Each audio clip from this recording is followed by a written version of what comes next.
अभी हमारी मौजूदगी ममफोर्डगंज के शिवाजी पार्क में है, जहां पर एक छात्रों का हुजूम यहां पे प्रोटेस्ट करने आया है। आयोग की तानाशाही नहीं चलेगी, नहीं चलेगी। ये जो भ्रम हमारे बीच फैलाया जा रहा है आयोग द्वारा कि हम जब एग्जाम देते हैं तो हमको पता होता है कि हम अंदर होंगे 45 गुना के अंदर है, लेकिन पता चला आप रिजल्ट आता है 60 लिख कर देते हैं तो आप 38 गुना ले लेते हैं, 45 गुना नहीं लेते। तो हमारे साथ ये अन्याय हो रहा है। 7 साल बाद वैकेंसी आई और वैकेंसी जो आ रही है देख ही रहे हैं, यूपी त्रिपुरा का रवैया जो है उन्हें सही से एग्जाम करा रहा है, सही से रिजल्ट दे रहा है, तमाम रिजल्ट फंसे हैं, कुछ भी नहीं कर रहा। कोई पेपर करा रहा है तो उसमें कहीं ना कहीं पेपर आउट हो जा रहा है। जब जब आंदोलन की दिशा बढ़ती है तब पता चलता है आप एग्जाम का डेट दे देते हो, बिना अभी पता चला अभी पुलिस का रिजल्ट नहीं आया, डीवी का डेट दे दिया आपने। कि अगर ये नहीं मानते हैं ट्विटर अभियान से और नहीं 60 गुना करते हैं तो अभी हम लोग ट्विटर अभियान करेंगे। एक आध दिन हम लोग वहाँ जाके यूपी त्रिपुरा से मिलेंगे, एक आध ज्ञापन देंगे, बात मान गए तो ठीक, नहीं 1-2 दिन के अंदर एक बड़ा आंदोलन यही किया जाएगा। क्यों 5 लाख बच्चों से फॉर्म भरवाते हैं आप? क्यों 3 महीने बच्चा तैयारी करता है, उसके बाद 1 महीने पहले एग्जाम डेट देते हैं, फिर कहते हैं बच्चा बाहर हो गया।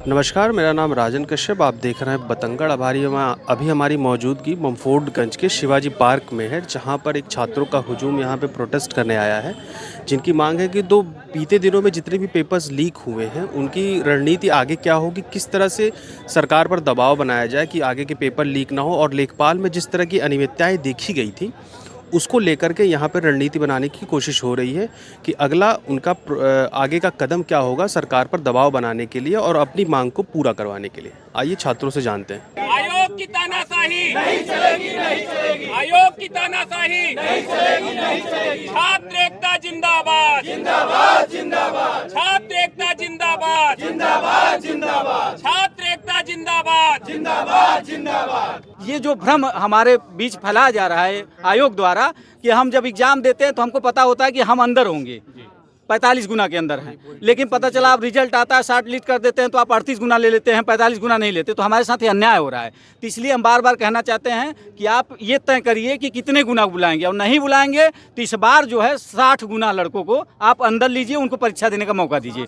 लोअर 60 गुना लोग छात्रों को। 7 साल बाद वैकेंसी आई और वैकेंसी जो आ रही है देख ही रहे हैं, यूपी त्रिपुरा का रवैया जो है उन्हें सही से एग्जाम करा रहा है, सही से रिजल्ट दे रहा है, तमाम रिजल्ट फंसे हैं, कुछ भी नहीं कर रहा। कोई पेपर करा रहा है तो उसमें कहीं ना कहीं पेपर आउट हो जा रहा है। तो मेरा कहना है कि जब छात्रों को मौका तो दीजिए कम से कम। अब ये जो पेट दिए हैं, जो पता चला पॉइंट से बचे हैं कि 0.01 पॉइंट, तो आप इनको कम से कम मौका तो दीजिए। आप मौका ही नहीं दे रहे हैं। आप लेखपाल में 45 ले लिए तो ये तैयारी किए 3 महीना। मिनिमम का मतलब होता है कि बच्चा 33 नंबर पास होता है, 100 में से नंबर पाता है, तो यहाँ 45 मान ले रहे हैं। अगर पास हो रहा है तो आपको मिनिमम 45 होता है। 45% लेने में क्या दिक्कत है? परसेंटाइल पे क्या दिक्कत है इसमें? पूरा सूचित है। मेरी तरफ से 6 महीने पहले से लगातार इस पर ज्ञापन दिया जा चुका है। शासन प्रशासन को एकदम संज्ञान में है। सभी भर्तियों को लेकर केवल इतनी ही मांग नहीं की गई, वेटिंग लिस्ट की मांग की गई है, उसमें कॉमन कट ऑफ की मांग की गई है, minimum cut off maximum opportunity के अंतर्गत ही लेखपाल की मांग की गई थी, जिसकी मांग अब लोअर में भी की जा रही है। और ये कहना कि अब अचानक आप परीक्षा, जब जब आंदोलन की दिशा बढ़ती है तब पता चलता है आप एग्जाम का डेट दे देते हो, बिना अभी पता चला अभी पुलिस का रिजल्ट नहीं आया, डीवी का डेट दे दिया आपने। तो ये जो जल्दबाजी में जो कार्य होते हैं किसी भी परीक्षा में, उसका नुकसान ये होता है कि बच्चे कंफ्यूज हो जाते हैं। फिलहाल में अभी जो स्थिति है हम लोग लोअर को लेकर के, कहीं से भी हो, कोई भी हो, अभी उत्तर प्रदेश अधीनस्थ सेवा चयन आयोग करवा रहा है, उसके अंतर्गत परीक्षा हो रही है। हम चाहते हैं कि 60 गुना बच्चों को, जितना पद है उसका 60 गुना बच्चों को बुलाने में कोई तकलीफ नहीं होनी चाहिए। अब उसके परसेंटाइल मिनिमम कितना आता है उसमें मुझे दिक्कत नहीं है। दूसरी बड़ी बात की यह सोचिए कि ये बच्चे बैठे रहेंगे, बैठा कोई नहीं है। केस को लेकर के आप लोगों को लेखपाल के मामले में बहुत स्पष्ट बता दे रहा हूं कि आंदोलन रुका नहीं, आंदोलन चलता रहेगा, प्रक्रिया का पार्ट बना रहेगा। जब कभी भी मौका शहर में अगर कोई शासन प्रशासन का प्रतिनिधि आता है तो आगामी उनको देने का काम, पेपर देने का काम किया जाएगा कि वो इस पर संज्ञान मिले। साथ में कोर्ट केस को लेकर के मंडे या ट्यूसडे, मैक्सिमम मंगलवार तक आपका केस फाइल हो जाएगा। उसी संदर्भ में काम हो रहा है। मैं कहना चाहता हूं कि जो भी हमारे प्रतियोगी छात्र हैं, जिनको लग रहा है कि यूपी पीसीएस लोअर वाले में समस्या है, वो तत्काल कल तैयार रहें। कल 11 बजे ट्विटर अभियान चलेगा। क्या हैशटैग रहेगा, ये हमारे सभी प्रतियोगी छात्र हैं, सब पढ़े लिखे लोग हैं, ये तय करेंगे कि किस हैशटैग पे हम लोग ट्वीट कराएंगे। तो कल तैयार रहिए। इसके बाद 1-2 दिन बाद आंदोलन का निर्णय लिया जाएगा। यही प्रयागराज की धरती पे हम लोग हर बार आंदोलन किए हैं और जीते हैं, इस बार भी करेंगे।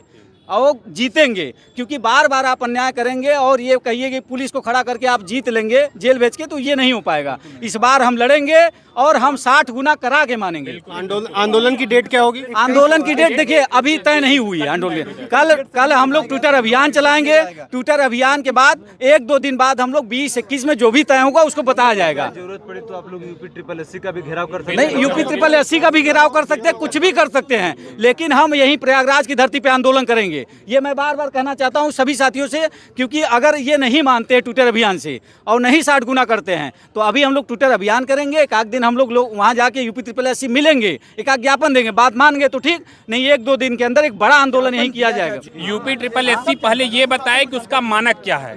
ये बताइए कि एएसओ बोरिंग टेक्नीशियन जैसी वैकेंसी में 0 नंबर पाने वाला छात्र एलिजिबल हो जाता है एग्जाम देने के लिए। और ये बताइए लोअर की वैकेंसी में जो छात्र 65 नंबर या 60 नंबर लाए वो किस आधार पर अयोग्य है।